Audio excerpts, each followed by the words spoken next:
اما بعد فاعوذ باللہ من الشیطان الرجیم بسم اللہ الرحمن الرحیم سل بنی اسرائیل کم آتیناہم من آیت بینہ، اے مسلمانوں پوچھ لو بنی اسرائیل سے ہم نے انہیں کتنی روشن نشانیاں دی، یعنی دیکھو تم بھی کہیں انہی کے راستے پر نہ چلنا، جیسا کہ حضور نے فرمایا تھا لَتَتَّبِعُنَّ سُنَنَ مَن قَبْلِكُمْ، تم لازماً پیروی کرو گے اور چلو گے انہی کے نقوش پا پر۔ سل بنی اسرائیل کم آتیناہم من آیت بینہ ومن یبدل نعمت اللہ من بعد ما جاءتہ فإن اللہ شدید العقاب، لیکن جو شخص اللہ کی اس نعمت جو اس کے پاس آ گئی ہے اس میں تبدیلی کرتا ہے، اس میں تحریف کرتا ہے، یا اس میں تحریف کرتا ہے یا اپنے آپ کو بدل لیتا ہے، من بعد ما جاءت ہو، اس کے بعد کہ وہ نعمت اس کے پاس آ گئی، فإن اللہ شدید العقاب، تو یہ جان لو اللہ پھر سزا دینے میں بھی سخت ہے۔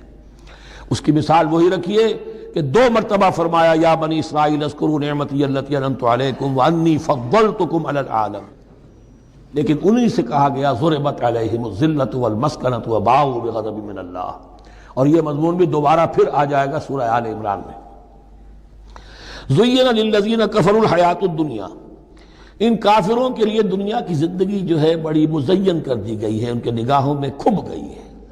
یہاں کی چمک دمک ہے، شان و شوکت ہے، لمبی لمبی کاریں ہوں چمکیلی نئے ماڈل کی، بڑی اونچی اونچی بلڈنگیں ہوں، حویلیاں ہوں، اعلیٰ کوٹھیاں ہوں، اب یہ ساری چیزیں کس کو اچھی نہیں لگتی، لیکن یہ کہ کفار کے دلوں میں ان کی محبت اتنی پل جاتی ہے کہ پھر کوئی اچھی بات ان کے کوئی زندگی میں نہیں رہتی، نہ کوئی اچھی بات اثر کرتی ہے۔ اہل ایمان کو بھی اگر ایمان کے ساتھ یہ نعمتیں ملیں، قل من حرم زینۃ اللہ التی اخرج لعبادہ والطیبات من الرزق، کو اچھا کھانا، اچھا پینا، اچھا پہننا کو حرام نہیں ہے، کو اللہ نے کس کو لوگوں کے لیے ممنوع نہیں کیا، لیکن دین کے تقاضے ادا کر کے، اللہ کا حق ادا کر کے اور حلال سے کما کر، تب کوئی حرج نہیں۔ زین للذین کفروا الحیاۃ الدنیا، کافروں کے لیے دنیا کی زندگی کو مزین کر دیا گیا ہے۔ وہ حدیث بھی ذہن میں لے آئیے کہ ان الدنیا سجن المومن و جنت الکافر، یہ دنیا جو ہے مومن کے لیے ایک قید خانہ اور جنت اور کافر کے لیے باغ ہے۔ وَيَسْخَرُونَ مِنَ الَّذِينَ آمَنُوا، اور وہ مذاق اڑاتے ہیں اہل ایمان کا، دیکھو ان فینیٹکس کو، ان پاگلوں کو، ان بیوقوفوں کو۔ وَيَسْخَرُونَ مِنَ الَّذِينَ آمَنُوا وَالَّذِينَ اتَّقَوْا وَالَّذِينَ اتَّقَوْا فَوْقَهُمْ يَوْمَ الْقِيَامَةِ، اور جن لوگوں نے تقویٰ کی روش اختیار کی تھی قیامت کے دن اب وہ ان کے اوپر ہوں گے، اور بلکہ ہمیں سورہ مطففین میں تو آگے چل کر پتہ چلے گا پھر اہل ایمان ان کا مذاق اڑائیں گے۔ واللہ یرزق من یشاء بغیر حساب، اور اللہ تعالیٰ رزق عطا فرمائے گا جس کو چاہے گا بغیر حساب، یہ جنت کی طرف اشارہ ہے۔ اب یہ جو آیت آ رہی ہے پھر ایک طویل آیت ہے، جسے میں نے عرض کیا تھا بڑے بڑے حسین اور خوشنما حکمت کے اور علم کے اور معرفت کے پھول جو ہیں وہ اس بنتی میں بن دیے گئے ہیں۔ 2 کلڑیاں یعنی شریعت، عبادات اور معاملات، 2 لڑیاں انفاق اور جہاد، قتال، جہاد بالمال، جہاد بالنفس، اور ان میں یہ پھول آ جاتے ہیں عظیم۔ اس کو میں نے عنوان دیا ہے آیت الاختلاف، آیت الآیات، آیت البر، اور یہ آیت الاختلاف۔ اختلاف کیوں ہوتا رہا ہے؟ اور یہ بہت اہم ہے، اس لیے کہ جو وحدت ادیان کا فلسفہ دنیا میں کچھ لوگوں کی طرف سے پیش ہوتا ہے اس کا ایک حصہ صحیح ہے اور ایک حصہ غلط ہے۔ صحیح کون سا ہے، غلط کون سا ہے، وہ اس حدیث اس آیت سے معلوم ہوگا۔ کان الناس امۃ واحدۃ، اس میں کوئی شک نہیں، پہلے تو انسان سب کے سب ایک امت تھے، حضرت آدم کی نسل، حضرت آدم نبی ہیں تو امت تو ایک ہی تھی، جب تک کہ ان کے اندر گمراہی پیدا نہیں ہوئی، اختلافات نہیں ہوئی، شیطان نے کچھ لوگوں کو نہیں ورگلایا، اس وقت تک تو کان الناس امۃ واحدہ، تمام انسان ایک ہی امت تھے۔ اب یہاں پہ سمجھ لیجئے کہ یہاں اس کے بعد ایک حرف محذوف ہے، ثم اختلفوا، پھر ان میں اختلافات ہوئے، فساد پیدا ہوا، کچھ لوگوں نے گمراہی کی روش اختیار کر لی، ایک بیٹا اگر حابیل تھا تو دوسرا قابیل بھی تھا۔ فبعث اللہ النبیین مبشرین ومنذرین، تو اب اللہ نے نبیوں کو بھیجنا شروع کیا جو بشارت دیتے تھے نیکوکاروں کو اور جو خبردار کرتے تھے غلط کاروں کو۔ وَأَنزَلَ مَعَهُمُ الْكِتَابَ بِالْحَقِّ لِيَحْكُمَ بَيْنَ النَّاسِ فِيمَا اخْتَلَفُوا فِيهِ، اور اللہ نے ان کے ساتھ کتاب نازل فرمائی اپنی تاکہ وہ حق کے ساتھ نازل فرمائی، تاکہ وہ فیصلہ کر دے لوگوں کے مابین ان امور میں جن میں انہوں نے اختلاف کیا تھا۔ وَمَا اخْتَلَفَ فِيهِ إِلَّا الَّذِينَ أُوتُوهُ مِن بَعْدِ مَا جَاءَتْهُمُ الْبَيِّنَاتُ بَغْيًا بَيْنَهُمْ، اور پھر جو اختلاف کیا ان میں سے تو نہیں کیا اختلاف کرنے والوں نے مگر جن کو کہ وہ کتاب دی جا چکی تھی، ہدایت دی جا چکی تھی، من بعد ما جاءتهم البینات، اور اس کا سبب کیا تھا؟ بغیم بینہم، یہ لفظ میں نے پہلے بھی نوٹ کروایا تھا، بغیم بینہم،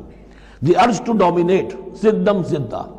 سارا فساد دنیا میں جو ہوتا ہے دی ارج ٹو ڈومینیٹ، آدمی جو ہے میں اس کی بات کیوں مانوں، یہ کیوں نہ میری مانے، یہ ہے کہ جس میں جو بھی سربراہی اور بالادستی حاصل کرنے کی جو ایک انسان کے اندر ایک ہے امنگ ہے، یہ امنگ رکھی گئی ہے انسان میں، جہاں انسان کے اندر اچھے میلانات رکھے گئے، برے بھی رکھے گئے، نفس بھی تو انسان ہی میں ہے، اس لیے کہ انہی کی درمیان حق و باطل کی کشمکش چلتی ہے انسان کے باطن میں، حق و باطل کی ایک کشاکش انسان کے باطن میں چلتی ہے، ایک خارج میں چلتی ہے۔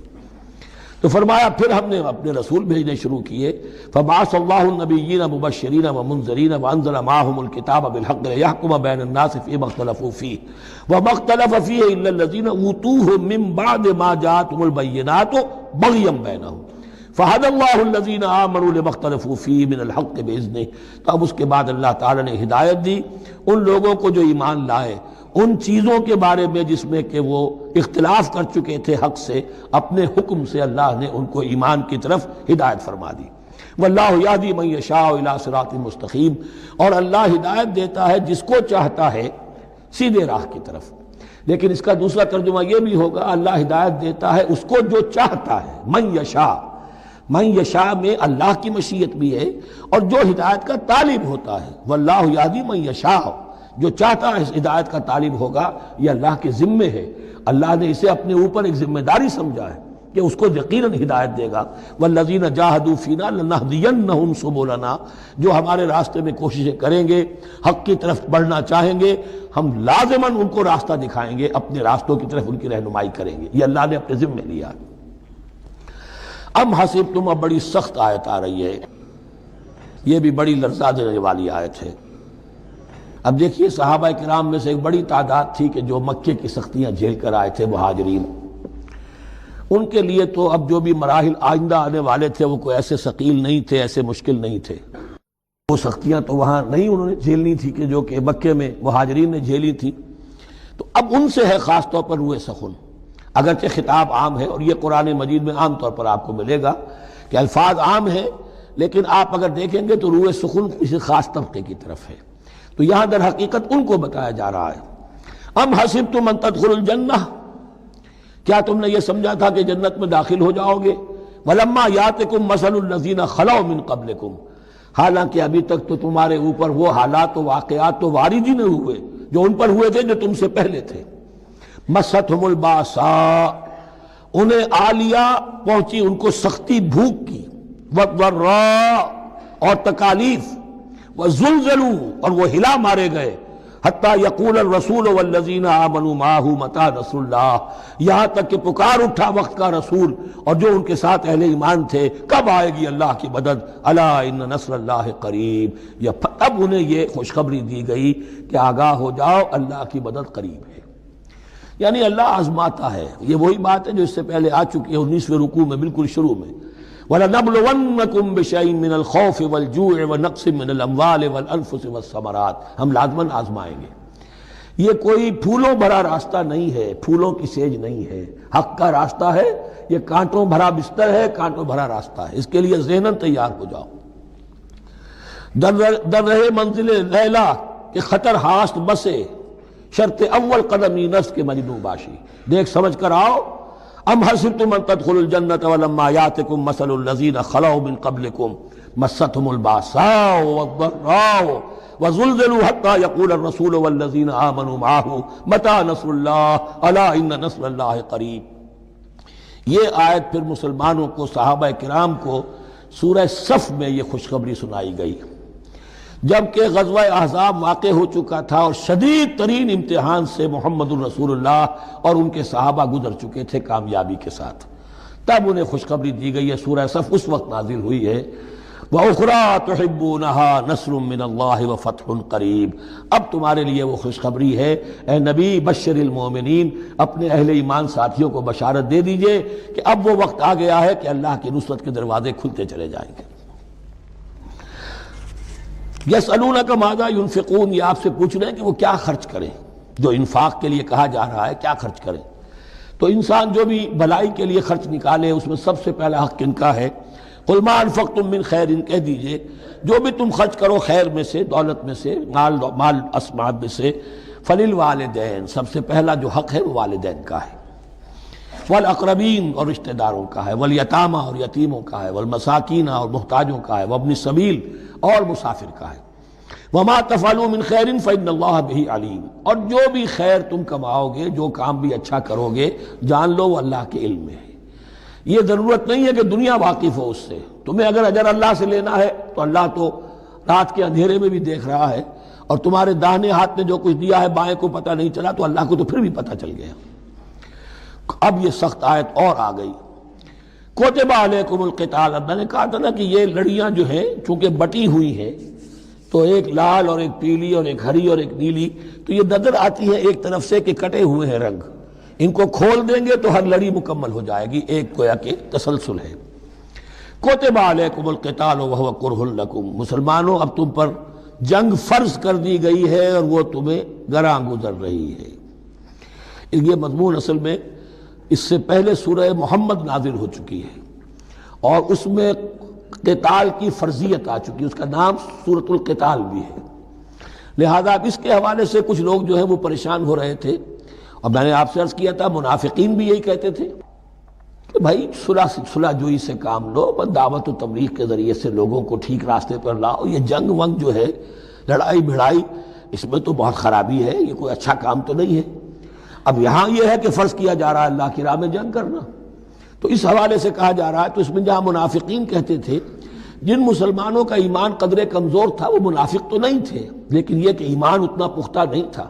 ابھی تازہ ایمان لائے تھے، مدینے کے اندر ابھی وہ ایمان لائے ہیں، ان کی تربیت کے مراحل ابھی گزرے ہی نہیں ہیں، تو ان میں سے بھی بعض لوگوں کے دلوں میں اب انقباض پیدا ہو رہا تھا۔ کتب علیکم القتال وہو کرہ لکم، تم پر اب دیکھیے کتبہ کا لفظ آ گیا ہے، کتب علیکم الصیام، کتب علیکم القصاص فی القتلى، کتب علیکم اذا حضر احدکم الموت ان ترک خیرا الوصیہ، وصیت کا حکم آیا کتبہ، روزے کا حکم آیا کتبہ، اسی طریقے سے فرضیت قتال ہے۔ کتب علیکم القتال وہو کرہ لکم، وہ تمہیں بری لگ رہی ہے، وعسیٰ ان تکرہوا شیئا، اور ہو سکتا ہے کہ تم کسی شے کو ناپسند کرو، وہو خیر لکم، ذرا حالے کہ اسی میں تمہارے لیے خیر ہو، وعسیٰ ان تحبوا شیئا وہو شر لکم، اور ہو سکتا ہے کہ تم کسی چیز کو پسند کرو ذرا حالے کہ وہ تمہارے لیے شر ہو، واللہ یعلم وانتم لا تعلمون، اللہ جانتا ہے تم نہیں جانتے۔ تم اپنی عقل پر ایمان نہ رکھو، تم اللہ کی وحی پر ایمان رکھو، تم اللہ کے رسول پر ایمان رکھو، جس وقت کے لیے جو حکم موضوع تھا اس وقت وہ حکم تھا، کفوا ایدیکم، 14 برس تک تمہیں قتال سے منع کیا گیا، اب فرض ہو رہا ہے قتال، اب تمہارے لیے لازم وقت کا جو ہے امر الحال کو پہچانو۔ اللہ تعالی واللہ یعلم وانتم لا تعلمون۔